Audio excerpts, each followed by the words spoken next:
APJ Abdul কালামের পুরো নাম আবুল পাকির জয়নুল আবেদিন আব্দুল কালাম। তার জীবনের গল্প পৃথিবীর বুকে এমন একটি দৃষ্টান্ত হয়ে আছে যা যে কাউকেই অনুপ্রাণিত করবে। কিভাবে একজন সাধারণ মাঝির ছেলে ভারতের সবচেয়ে বড় বিজ্ঞানী হয়েছেন, তারপর একজন সফল রাষ্ট্রপতি হলেন, সে গল্প আশা জাগাবে সকলের মনে। আপনাকে মনে এই বিশ্বাস জন্মাতে সাহায্য করবে যে সৎ মনে নিঃস্বার্থভাবে আপনি যদি কাজ করে যান, তার ফল আপনি পাবেন। এপিজে আব্দুল কালামের এই জীবনীটি অন্যদের মতো গতানুগতিক বায়োগ্রাফির মতো না করে গল্প আকারেই বলার চেষ্টা করলাম। সবাইকে স্বাগতম এপিজে আব্দুল কালামের জীবনীর এই সফরে। তামিলনাড়ুর রামেশ্বরমের সাধারণ এক পরিবারে 1931 সালের 15ই অক্টোবর জন্ম হয় এপিজে আব্দুল কালামের। তখন রামেশ্বরম ব্রিটিশ ভারতের মাদ্রাজ প্রেসিডেন্সির অন্তর্গত ছিল। তার বাবার নাম জয়নুল আবেদিন এবং মায়ের নাম আশিয়াম্মা। তার জীবনে তার বড় বোন জোহরা এবং ভগ্নিপতি আহমদ জালালউদ্দিনেরও অনেক প্রভাব ছিল। আব্দুল কালামের খুব ছোট বয়স থেকেই আকাশে ওড়ার শখ ছিল। সাগর পাড়ে বড় হওয়া কিশোর কালাম যখন আকাশে পাখিদের উড়তে দেখতেন, তার মনে তাদের মতো খোলা আকাশে উড়ে বেড়ানোর ইচ্ছে জাগত।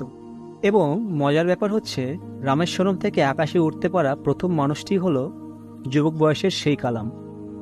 এপিজে আব্দুল কালাম তার শিক্ষা জীবন শুরু করেন রামনাথপুরমের শোয়ার্ডস ম্যাট্রিকুলেশন বিদ্যালয়ে। সেখান থেকে সাধারণ শিক্ষা সমাপ্ত করে মাদ্রাজ বিশ্ববিদ্যালয়ের অধীনে তিরুচিরাপল্লীর সেন্ট জোসেফ কলেজ থেকে পদার্থবিদ্যায় ডিগ্রি অর্জন করেন। তিনি তার পদার্থবিদ্যায় স্নাতক শেষ করেই অনুধাবন করতে পারেন যে আসলে পদার্থবিদ্যা তার জন্য উপযুক্ত সাবজেক্ট ছিল না।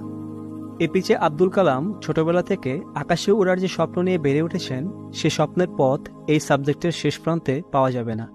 তাই তিনি 1955 সালে মাদ্রাজ ইনস্টিটিউট অব টেকনোলজিতে ভর্তি হতে মনস্থির করেন। কিন্তু তখন এমআইটির ভর্তির ফিস দেওয়ার মতো যোগ্যতা তার ছিল না। তখন তার বড় বোন জোহরা তার সোনার গহনা বিক্রি করে আব্দুল কালামকে ভর্তির টাকা দেন।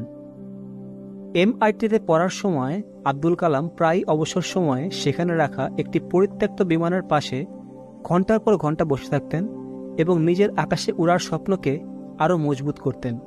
কালাম ছোটবেলা থেকেই খুব একটা মেধাবী ছিলেন না, কিন্তু কঠোর পরিশ্রমী ছিলেন। এমআইটিতে একবার তার একটি প্রজেক্টে অখুশি ডিন তাকে প্রজেক্টটি নির্ধারিত সময়ের মধ্যে শেষ না করতে পারলে স্কলারশিপ বন্ধের ভয় দেখালে তিনি সে প্রজেক্টটি 3 দিনের মধ্যে শেষ করেন।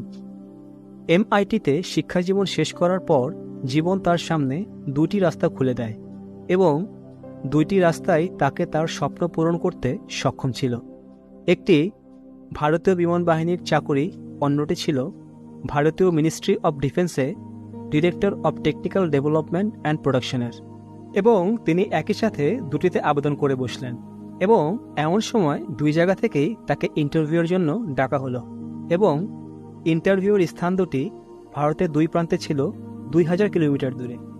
জীবনে প্রথমবার আব্দুল কালাম বিমানে সফর করলেন এবং অবাক হয়ে আকাশ থেকে নিজের জন্মভূমিকে দেখলেন।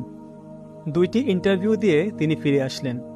এয়ারফোর্সে 25 জন ক্যান্ডিডেটের মধ্যে হলেন নবম। চরম হতাশ হলেন তিনি।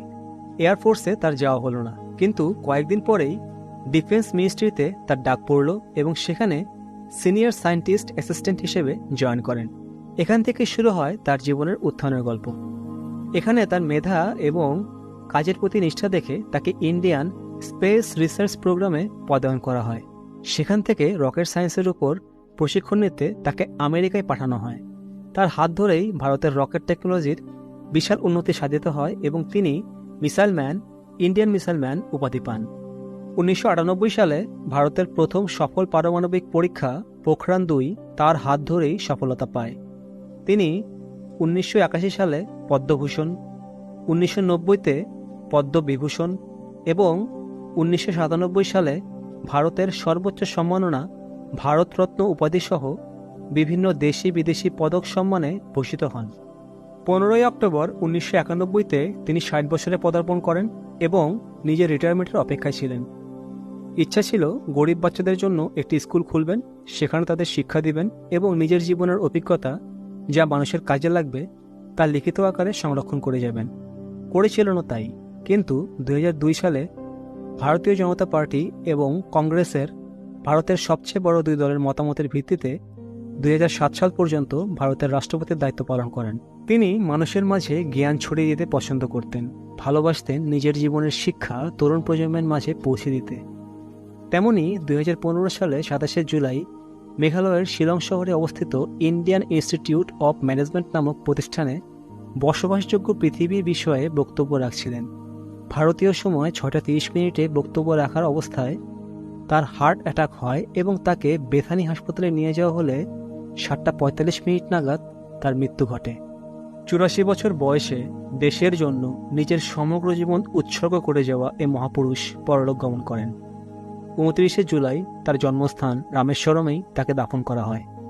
তিনি তার কর্মজীবন দেশের সেবায় পার করেন। এ সময়ে তার পরিবার পরিজন বলতে ছিল অসংখ্য বইয়ের একটি আলমারি এবং দেশের মানুষের ভালোবাসা। দেশ এবং দেশের মানুষই ছিল তার পরিবার। এদের ছেড়ে বিয়ে এবং সংসার করা তার হয়ে ওঠেনি।